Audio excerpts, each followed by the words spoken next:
Ya estamos en contacto en este momento con nuestro ministro de Economía y Finanzas Públicas, el señor Marcelo Montenegro, a quien le vamos a agradecer la gentileza que tiene con la radio. Ministro, ¿cómo está? Rubén Atahuichi y Antonio D'Alenza le saludan. Muy buenos días, estimado Rubén, estimado Antonio, a La Razón Radio, por el espacio y dispuesto a aclarar todas las dudas y consultas en relación a este comunicado del Fondo Monetario que trata, digamos, de alguna manera de sugerir cambios cuando ya nosotros aplicamos nuestras medidas de manera soberana desde el año 2006. Ministro, ¿qué análisis hace primero de este informe? Por el lado de lo bueno, digamos, esto de la pobreza, el estado de nuestra economía, pero también sobre las sugerencias. ¿Qué análisis tiene? Mira, el comunicado tiene dos partes, una en la que se van felicitando por las acciones que se hacen dentro del gobierno en términos de reducción de la pobreza y control de la inflación, ¿no? La otra parte, esa primera parte es clave, es fundamental, porque son los resultados del modelo, de la aplicación soberana de nuestro modelo económico, social, comunitario, productivo. Y la otra parte está relacionada, obviamente, a estas conclusiones de reducir las subvenciones, modificar la paridad cambiaria, reducir el gasto público, eliminar todo tipo de subvenciones, reducir y eliminar el aguinaldo, ¿no? Aunque se retractó el Fondo Monetario diciendo que no se refería al aguinaldo, sino al doble aguinaldo, pero nosotros fuimos claros ahí en ese tema, en términos de que el aguinaldo para nosotros es un derecho consagrado y bien ganado por todos los trabajadores de Bolivia, y no porque un trabajador esté en el sector público es menos que un trabajador en el sector privado, así que ese derecho se mantiene, está garantizado para todos los trabajadores, tanto del sector público como del sector privado. En relación a las subvenciones, yo quisiera mostrarte algo aquí, no sé si se nota esta noticia. Ahí el economista en jefe del Fondo Monetario aconseja subvenciones para atajar la inflación, así dice la noticia. Pierre-Olivier Gourinchas, es el economista en jefe del Fondo Monetario, y él mismo aconseja a todos los países a que contengan el aumento de los precios, o sea, el incremento de la tasa de inflación a partir de subvenciones. Sin embargo, otro informe a este comunicado del fondo va en línea contraria, de la misma institución. Entonces, nosotros nos preguntamos qué está ocurriendo ahí, porque al final en una institución debería haber un solo mensaje. Entonces, nosotros somos claros en nuestras políticas, seguimos con las subvenciones a la energía y a la producción de alimentos, que es otro tema que también señala el fondo como un elemento positivo, que no se puede contener la inflación si no hay producción, y ese es un elemento a destacar, que estamos aumentando la producción en el área de alimentos, en el área agropecuaria. Ministro, nos llama la atención primero este informe, no sé si oficioso, de parte del Fondo Monetario Internacional respecto de la administración, de la gestión económica en Bolivia. ¿Qué relación tiene Bolivia con el Fondo Monetario Internacional para leer este informe y, en su caso, plantearse unas sugerencias al gobierno de Bolivia en relación a la gestión económica? A ver, el comunicado surge por la visita de una misión del Fondo Monetario, que es de manera anual, está establecida porque Bolivia es un país fundador y miembro del Fondo Monetario. Lo que hace estas misiones en gran medida es venir a examinar el sistema de pagos, ¿no? Cuando va una misión del Fondo Monetario por el artículo 4, lo que fundamentalmente le interesa es ver el sistema de pagos de esa economía y que ese sistema de pagos funcione adecuadamente y no contagie a otras economías. Y de ahí, bueno, van tomando apunte de algunas otras cosas que ellos consideran relevantes, y de ahí viene un comunicado y un informe que queda ahí, ¿no? Es como un recetario y un decálogo de sugerencias a hacer, pero que en el caso de Bolivia nosotros no tenemos por qué seguir al pie de la letra, porque nosotros ya tenemos un programa fiscal, monetario y financiero soberano desde el año 2006. Nuestro presidente Luis Arce Catacora, cuando era ministro de Economía, estableció de que el Banco Central, conjuntamente con, en esa vez, Ministerio de Hacienda y actualmente Ministerio de Economía y Finanzas Públicas, delimite las proyecciones, las metas de las variables macro. Entonces, nosotros ya no nos guiamos por sugerencias ni por imposiciones del Fondo Monetario. Nosotros sabemos que debemos ir sustituyendo la importación de diésel, de gasolina, con nuestras políticas de sustitución de importaciones e industrialización. Estamos claros en esa política que tenemos que llevar a cabo. Nuestras políticas sociales son de redistribución del ingreso y de bonos sociales. Allá por el año 2012, cuando Bolivia también llamó la atención por su tasa de crecimiento, se hizo un evento en el Banco Central de Bolivia, conjuntamente con el Fondo Monetario, que nos eligió como sede. Y ahí la gente del fondo le sugirió a nuestro presidente, cuando era ministro de Economía y Finanzas Públicas, eliminar los bonos sociales. ¿Y qué dijo nuestro presidente Luis Arce Catacora en ese momento como ministro de Economía?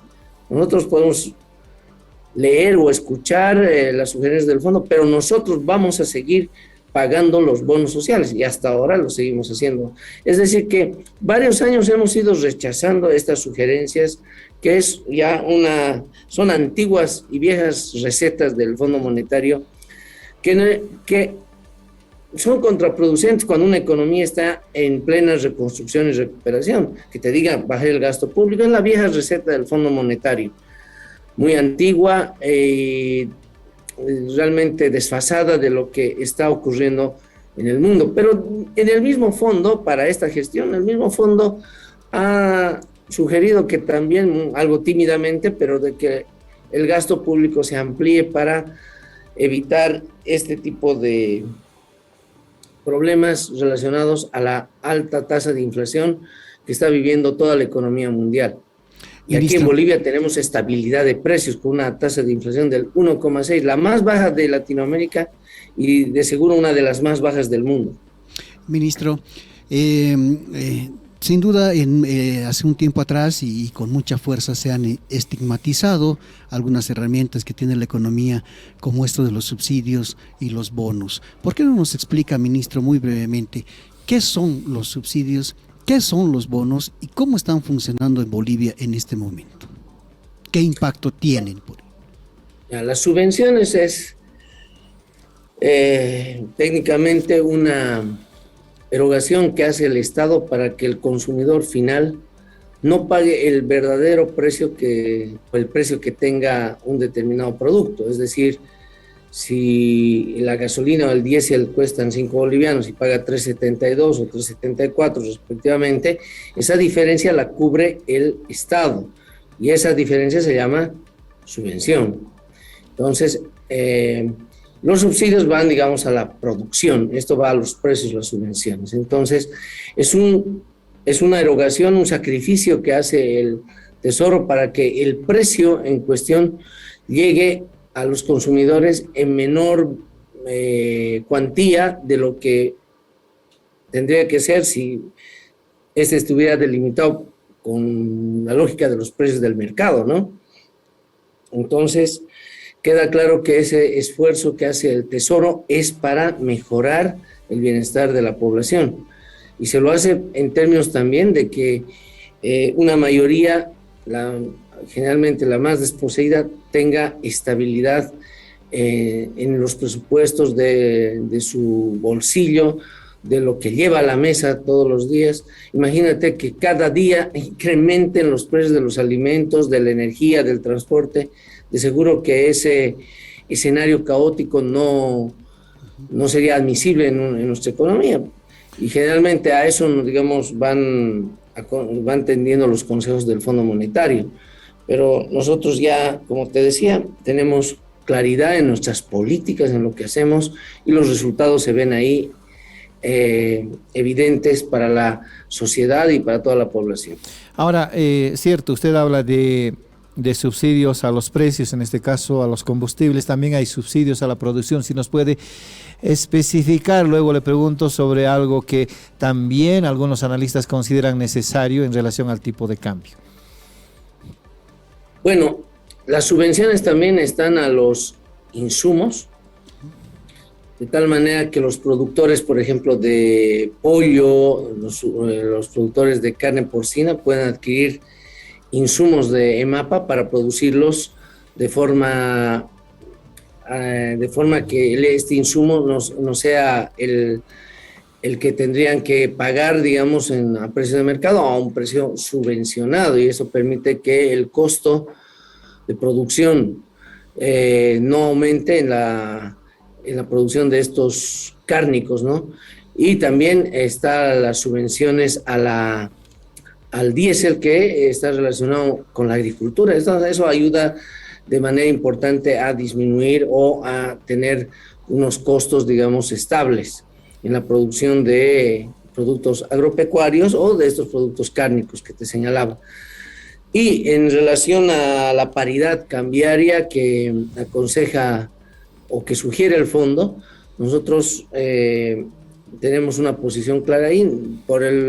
Nosotros no vemos elementos que nos lleven a modificar esta paridad, inclusive dado que nuestro nivel de reservas, que está cercano a los 4.300 millones de dólares, en las métricas internacionales establecen que tenemos como 5 meses de importación, y eso es suficiente como para seguir teniendo una paridad estable con la moneda norteamericana. Así que no vemos en este momento algún elemento que nos dirija a cambiar nuestra orientación de la política cambiaria. En este momento, dice ministro, en este momento, en adelante será posible. Obviamente es muy sensible hablar de este tema.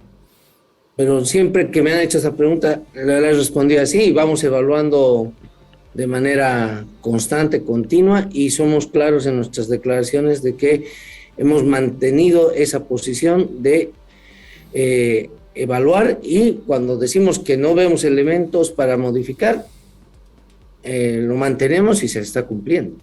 Ministro, bien dice también usted de que en términos de inflación todo está controlado y somos un ejemplo a nivel mundial. Pero, ¿qué del déficit fiscal, ministro? Creo que ahí hay un punto que sí, que hay que analizar, y en todo caso, ¿qué está planificando su despacho para también trabajar en este tema? Hay que recordar que el déficit fiscal del año 2020 llegó a ser del 12,6% del PIB. El año 2021 hemos llegado a un 9,3%, menor que el 12,6%, incluso en un dígito, y el programa fiscal financiero establece que esta gestión tengamos que tener un déficit fiscal de 8,5%, incorporando todos estos elementos que la guerra entre Rusia y Ucrania nos ha provocado en términos de aumento del costo de importación de diésel y gasolina. Entonces, haciendo un balance, la dirección es reducir el déficit, o sea, de 12,6 a 9,3 a 8,5, e iremos reduciendo, y eso lo estableció nuestro programa fiscal financiero. No es necesario que el Fondo Monetario lo sugiera o lo aconseje, porque nosotros ya hemos tomado esa decisión soberana y lo hacemos de manera independiente, de acuerdo a nuestras políticas, de acuerdo a nuestro modelo económico, social, comunitario y productivo,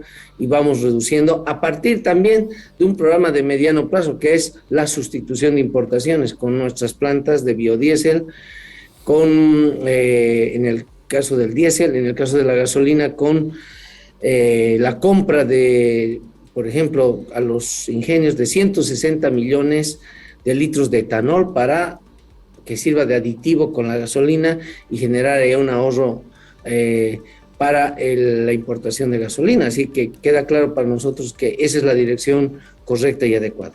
¿Qué es lo que genera mayor déficit, ministro? ¿Justo esto, los hidrocarburos, o hay algún otro sector también? Bueno, en la parte corriente, ¿Qué significa eso? Los ingresos rutinarios contra los egresos rutinarios de todos los meses, ahí estamos calzados. Generalmente vamos generando un superávit corriente y ese superávit nos lleva ¿a qué?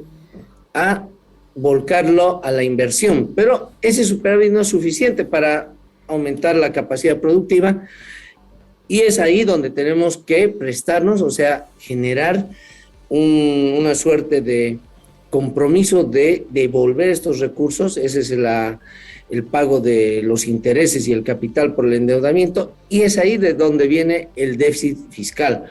Quiero entonces decir que esta fuente de déficit fiscal es provocada por el endeudamiento que nosotros obtenemos para los proyectos de inversión. Entonces no es el origen de este déficit fiscal, no es malo en tanto y en cuanto se vuelque ¿a qué? A aumentar la capacidad productiva de la economía, generar sinergias también para el sector privado, porque cuando un gobierno o un país hace una carretera, eso genera para el sector privado mayor dinamicidad, mayor actividad económica y genera mayor empleo, mayor movimiento económico, y eso después con la actividad económica permite con las recaudaciones tributarias generar los recursos para devolver la deuda. También para proyectos productivos como nuestras plantas separadoras de zinc, nuestra siderúrgica del Mutún, que ya el 2023 ya produce las primeras barras de acero. Están también nuestros proyectos de nuestras piscinas en el tema del litio, ahí en Uyuni, en Pastos Grandes también para nuestra producción de hidróxido de litio, nuestra industria farmacéutica, nuestra industria de química básica. Todo eso es resultado de hundir recursos de endeudamiento para la inversión pública, y de ahí se explica el déficit fiscal. No se explica de gastos rutinarios para pagar sueldos, salarios, como han querido instalar opositores y medios de escritos también, no todos, pero medios escritos de oposición. Ministro, ahora todo el mundo quiere saber cómo hacemos para tener una inflación tan baja cuando el mundo está convulsionado. ¿Cómo se explica, ministro, entonces nuestro nivel de inflación? Que es tan bajo comparado con los países vecinos nomás, que están por 20, 30%. ¿Cuál es el fenómeno? ¿Cómo estamos aplicando eso, ministro? Un elemento importante que lo señala el propio comunicado del fondo es la mayor producción de alimentos que estamos generando. Entonces, esto viene relacionado con las políticas que estamos implementando. Ya el año pasado habíamos puesto en conocimiento la posibilidad de importar bienes de capital para el sector agropecuario, industrial, de la minería y la construcción con IVA cero, y con gravamen arancelario cero. ¿Esto qué ha posibilitado? Posibilita que los productores pequeños, medianos, grandes puedan traer maquinaria de segunda mano o también maquinaria nueva. Entonces se ha visto que muchos pequeños productores han accedido a comprar esta maquinaria. Primera cosa, y eso mejora ¿qué? La producción agropecuaria y de alimentos, o también en el sector manufacturero industrial, la producción de bienes y servicios. Segundo, está también nuestro Sí Bolivia, que está otorgando crédito al 0,5%. También eso incrementa la capacidad productiva, porque si no hay producción, ¿qué vas a subvencionar, estimado Rubén? No puedes subvencionar nada, tienes que necesariamente tener producción previamente. Entonces nosotros hemos apostado por ese camino de mejorar la productividad y aumentar la producción en varios sectores, y eso es lo que nos posibilita tener una baja inflación. De hecho, hay que señalar que los aumentos de inflación que hemos tenido entre los meses de agosto, julio y junio han sido por efectos climáticos, exógenos al control, digamos, de la política económica como tal. Así que si no hubiéramos tenido inclusive esos efectos climatológicos, incluso la inflación hubiera sido mucho menor, pero tenemos de las inflaciones más bajas del mundo y la más baja de América Latina, y está relacionado con la producción, nuestras políticas de subvención y el elemento de apoyo a que mejore la productividad en la economía. Ministro, una última pregunta. En las siguientes semanas va a salir el informe respecto del crecimiento económico, del crecimiento del PIB entre julio y junio de este año, julio del año pasado, y eso obviamente es la base para determinar si hay o no segundo aguinaldo. ¿Cómo están proyectándose los números, usted que está permanentemente en el control y la revisión de estas cifras? Efectivamente, nosotros estamos en la revisión de las cifras, lo hacemos todas las semanas en el Ministerio de Economía. El Grupo Macro es el que va revisando esta evolución, y el dato del PIB al segundo trimestre, que permite ya calcular ya el crecimiento que se puede haber dado entre junio y julio, a 12 meses entre 2 años, y que esa tasa llegue a ser mayor o igual a 4,5% que gatilla el segundo aguinaldo, lo sabremos a fines de septiembre y a principios de octubre. Entonces hay que esperar estos datos para establecer si se da o no esta posibilidad. Muy bien, ministro. Ministro, ¿va a estar en la Feria de Santa Cruz? Sí, vamos a estar el día de hoy. Estamos haciendo un tour de medios explicando los datos del primer trimestre, este comunicado del Fondo Monetario que se ha retractado, ¿no? El día de ayer, primero habló del aguinaldo, sí, y luego ya dijo que era el segundo aguinaldo. Entonces creo que los trabajadores se sienten protegidos porque el gobierno nacional ha manifestado su férrea voluntad de mantener el segundo, de mantener el aguinaldo, porque es un derecho ganado de los trabajadores, no se puede quitar el aguinaldo. Y el beneficio del segundo aguinaldo, eso se gatilla dadas ciertas condiciones. Entonces vamos a estar en la Expo Cruz. ¿También el presidente? Yo confío que va a estar ahí también, y visiten el stand del Ministerio de Economía y Finanzas Públicas y de todas las entidades bajo tuición del Ministerio y también de las otras entidades gubernamentales, para ver la información de lo que estamos haciendo, porque ya estamos saliendo adelante. Muy bien. Listo, ministro. Le agradecemos mucho la deferencia que ha tenido con La Razón Radio. Que tenga lindo día y será hasta una nueva oportunidad. Muchas gracias por el espacio, y vamos a estar siempre predispuestos para estar en La Razón Radio. Gracias también. Gracias para Radio Monumental. Habló el ministro de Economía, Marcelo Montenegro.